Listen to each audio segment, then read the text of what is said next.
E aí, doutor Luiz, desculpa atrasar um pouquinho? Não, eu cheguei na hora, não atrasei 10 minutos. Bom, garoto, vamos lá? Conte-me. Primeiramente, eu queria saber se eu posso gravar também. Claro, pois não. Aí eu vou botar pra gravar, aí eu queria que o senhor, acho que todos aqui também, reclamasse o Leandro, nome por que eu todo. falei Luiz?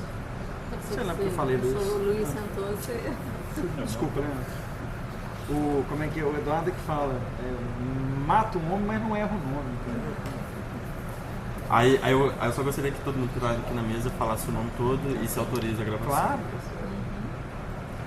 Luiz Otávio Gonçalves, assessor do gabinete, está autorizado a gravação. Matheus Simões, também autoriza a gravação. Gilza Guerra também autoriza a gravação. Perfeito. Bom, vereador, aqui tá o termo de consentimento. Você assina depois que a gente terminar. Isso. E se o senhor quiser interromper a entrevista, se não quiser responder uma pergunta, o senhor tem Sem total problema. liberdade. Bom, então começando, o senhor é formado em Direito, né? Sim. Então a sua formação é no Direito, e eu queria saber, primeiramente, como que o senhor entrou para a política em BH. Eu sempre tive interesse pela questão pública. Desde ainda na faculdade não, antes da faculdade, ainda no colégio, eu acompanhei todos os processos eleitorais. Aliás, eu participei de todas as eleições da minha vida, desde que eu fiz 16 anos de idade, participando mesmo, pedindo voto, trabalhando pelas candidaturas, então eu sempre me interessei por política. Em determinado momento eu achei que a minha vida permitia, financeiramente, profissionalmente, familiarmente, me permitia entrar para a política. Eu acho que para entrar para a política a pessoa, primeiro, não pode depender dela. Segundo, tem que ter uma estrutura familiar que permita que isso aconteça. Terceiro, tem que ter objetivos públicos para perseguir. Eu, num determinado momento, minha situação profissional financeira permitia que eu me afastasse para eu não depender da política. Minha esposa me apoia sempre nisso. E eu acho que a política brasileira, por um lado, se deteriorou demais, isso é muito triste. Por outro lado, essa deterioração abriu espaço para um processo de mudança. Eu entro nesse momento, essa janela de oportunidade para mudança. Entendi. Bom, então, o senhor falou dessa mudança, talvez o seu partido, o Novo, o senhor vê essa deteriorização da política e a escolha por esse partido como uma dessa forma de refazer uma política no município de Belo Horizonte. E aí eu faço gancho com uma outra pergunta. Dentro do espectro político, se eu poderia dizer assim, o senhor se reconheceria um homem de qual posição? Eu acho que sim. A deterioração do espaço público abriu espaço para surgimento de iniciativas como o Novo. Não só o Novo. Acho que o PSOL, por exemplo, e já entrando na sua pergunta sobre posição ideológica, o PSOL no campo extremo oposto ao do nosso tenta fazer a mesma coisa. Surge um pouco antes, mas também tentando usar o espaço deteriorado pelos partidos tradicionais para tentar propor uma nova alternativa. A Rede talvez tenha surgido na mesma lógica. Agora, ideologicamente, claro, o Novo se coloca como um partido liberal.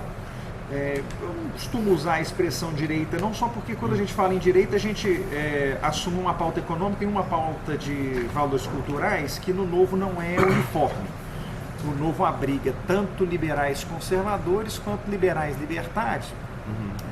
Isso não é exatamente o que a gente chama de direita, né? A direita está englobada dentro do Novo, mas não só a direita.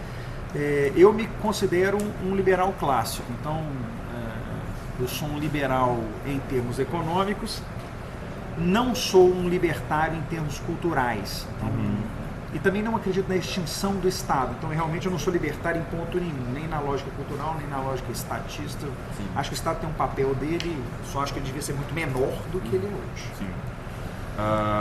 Bom, agora eu queria entrar para uma questão que eu participei de boa parte dos trâmites finais da PL 490 aqui na Câmara. E até, aí eu não digo nem tanto o senhor, mas boa parte dos parlamentares, se eu poderia dizer assim, usava sempre a palavra cidade quando se referia a Belo Horizonte. Para o senhor, o que o senhor pensa de município e o que o senhor pensa de cidade? Esquecendo o aspecto técnico, Sim. quando eu falo, eu sempre uso a expressão município quando eu estou me referindo à existência jurídico-institucional. O limite da lógica territorial, o limite legal, as normas, as estruturas, a prefeitura, a Câmara. Então, sempre que eu falo município, eu estou falando disso. Eu acabo usando, estou falando da minha, e acho que nisso eu estou junto com uma parte grande da população no uso corrente da expressão. Cidade, para mim, são as pessoas em aglutinação delas, ou seja, a cidade é a estrutura social de convívio, na minha concepção. Enquanto o município, apesar de ser uma sobreposição física, ele está mais ligado a essa estrutura institucional.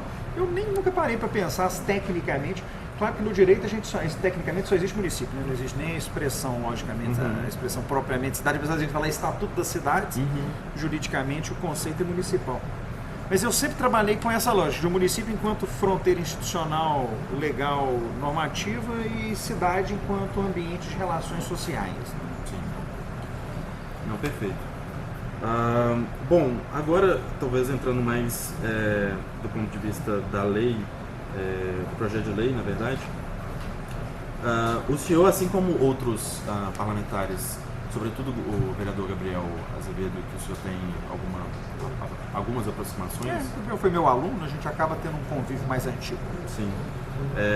Então, o senhor pauta como o liberal, como o senhor respondeu na questão 2, e também por conta do seu partido, o senhor pauta um livre mercado, a livre iniciativa. E, por outro lado, o senhor, me corrija se eu estiver errado, Pois não? também converge com o Gabriel Azevedo sobre as inovações e as inovações dentro do município de Belo Horizonte. Então, há uma diferença básica aí, só não sei se você chegou a conversar com o Gabriel. O Gabriel não é definitivamente um liberal em termos econômicos, né? Assim, nós temos uma visão muito diferente sobre o papel do Estado. Ele acredita numa regulação orientativa, né? Que eu não acredito. Mas você tem razão, em linhas gerais, sim. Em grande medida, né?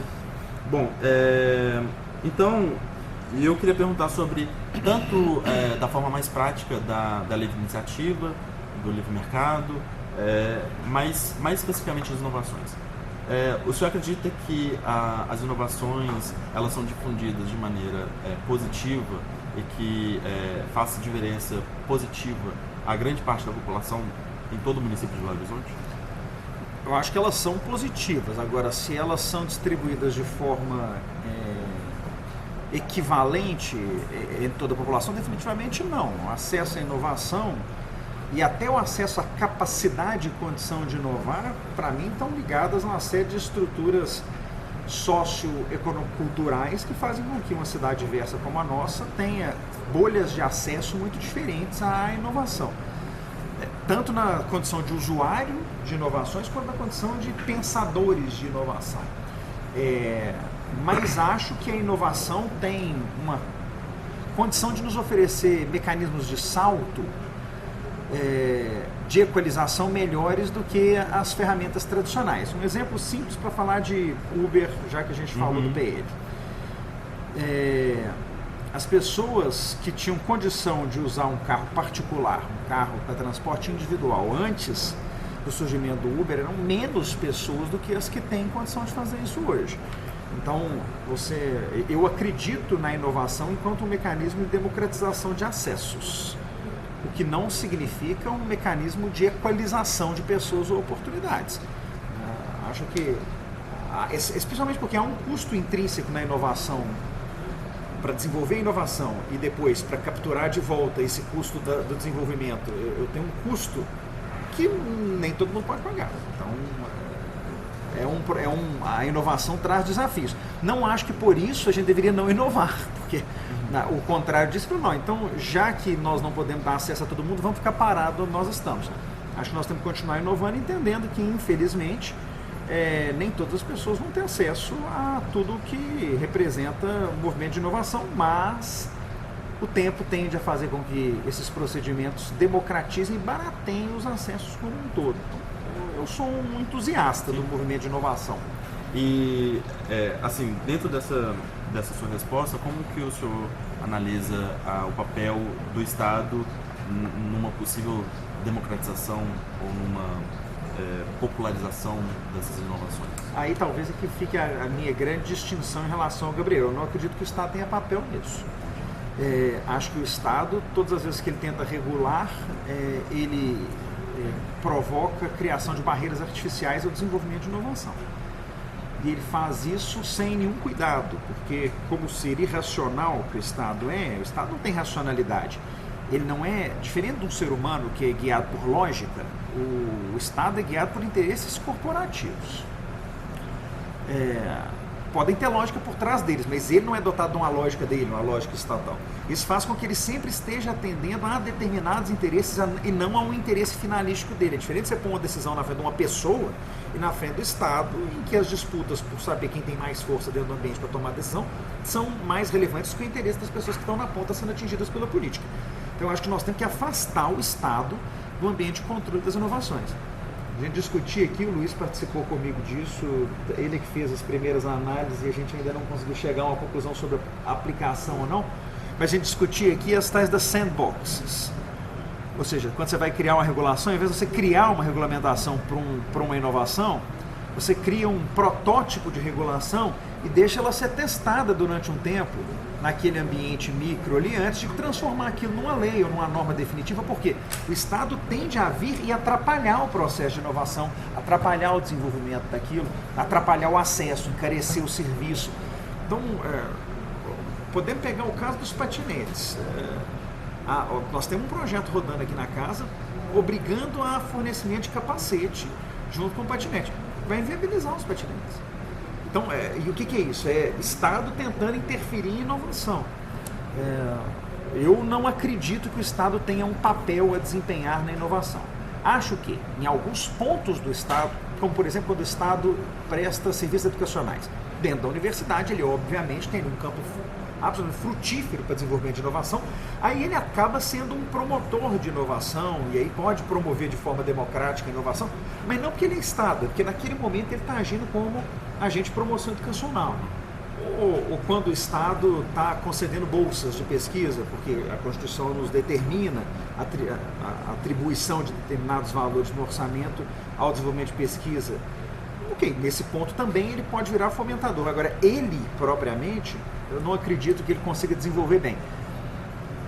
A meu favor, na minha leitura, eu tenho o histórico brasileiro. Enquanto quem cuidava de computador no Brasil, nós tínhamos a Cobra, Companhia Brasileira de Computação, está lá, nós lembramos o que era aquilo. Os carros, enquanto o Estado resolveu fechar o mercado brasileiro, nós sabemos como é que eles eram. Então, acho que o Brasil tem um histórico muito ruim, telefonia no Brasil. O Brasil tem um histórico muito ruim de regulação de movimento de inovação. É ruim, né, a gente acabar ligando inovação sempre à tecnologia, mas é porque é onde ela é mais evidente. Mas acho que isso serve para quase todos os fenômenos de inovação, mesmo os que não são tecnológicos. Então, assim, deixa eu ver se eu entendi. Na visão do senhor, o Estado atuaria como se fosse uma contra-inovação ou uma contra... Ele sempre atua retendo a inovação. Entendi. E não acho que ele promova a democratização de inovação. Ao contrário, quando ele artificialmente tenta interferir no mercado de inovação para